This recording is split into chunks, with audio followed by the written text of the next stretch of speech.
Encore des factures, des factures.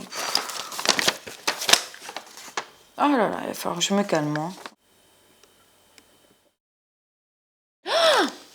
Ah, purée!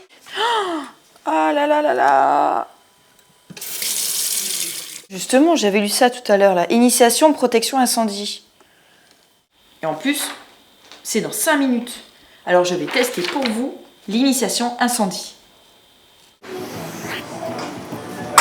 Bonsoir. Bonsoir. Bonsoir Joël. Bonsoir, enchanté. Bah alors, dites-moi, qu'est-ce qui va se passer Ben voilà, ce soir soir on va essayer de faire, je suis venu pour faire une petite démonstration au niveau de l'utilisation des extincteurs.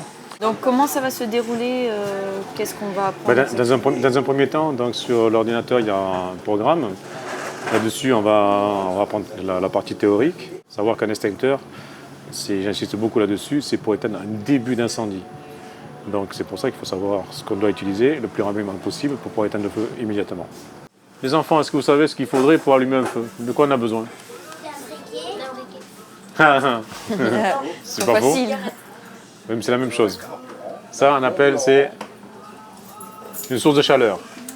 Ensuite, qu'est-ce qu'il faut? Un combustible. Voilà, combustible, donc ça peut être du bois, du papier, du charbon, du gasoil, de l'huile, etc. Le plus dangereux sur un feu, c'est la fumée, c'est pas les flammes. Hein. Il y a très très peu de morts dues au contact de la flamme. Hein. Après, dans les extincteurs, on a plusieurs types. Alors j'en ai amené plusieurs parce qu'il y en a certains, là-dessus, il n'y est pas. Je vais vous montrer. Donc là, pression permanente. Donc, il y a des extincteurs pour éteindre les feux, différents feux. Il y en a qui sont au CO2. Les autres qu'on retrouve le plus souvent, que ce soit dans les écoles ou dans les maisons, c'est les extincteurs avec de l'eau. Et puis il y a un extincteur, je ne savais pas, qui permet d'éteindre le feu sur une personne. Et l'extincteur est vert. On en apprend des choses. Voilà. Donc dans la première minute, il faut un verre d'eau. Dans la deuxième minute, il faut un seau d'eau. Dans la troisième minute, il faut un camion de pompiers. Ah oui, déjà au bout de la 3e minute. Allez, prends ça, vas-y. Allez, il faut dégoupiller, voilà. Tu mets devant. C'est bon, on va pas plus loin. Allez, appuie. Voilà, à la base des flammes. Avance, mets-toi là. À base des flammes. En bas des flammes. Voilà, c'est bon. Alors pour pouvoir utiliser un extincteur, il faut différentes étapes. Il faut retirer la goupille. Il faut actionner l'extincteur en appuyant sur la poignée. Et après, il faut tester en fait pour voir s'il y a vraiment de l'eau. Se rapprocher du feu en se baissant. Allez, il y en a proche. Et vraiment bien éteindre le feu. Voilà, c'est bon. Allez, maintenant. Les enfants, ils vont. Ouais. Allez, avance.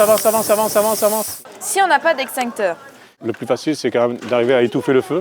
Donc vous prenez un t-shirt, vous prenez une serpillière que vous mouillez et que vous essorez et vous jetez par-dessus. d'accord, ça c'est le plus rapide. C'est le plus rapide à faire.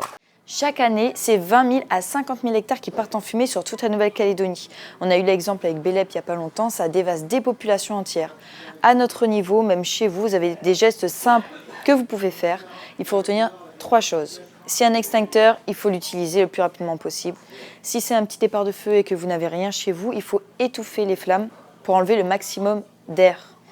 Et en 3, et surtout même dès le début, vous pouvez appeler les pompiers. Alors prenez bien note. Quant à moi, je vous dis à bientôt pour un nouveau J'ai testé pour vous.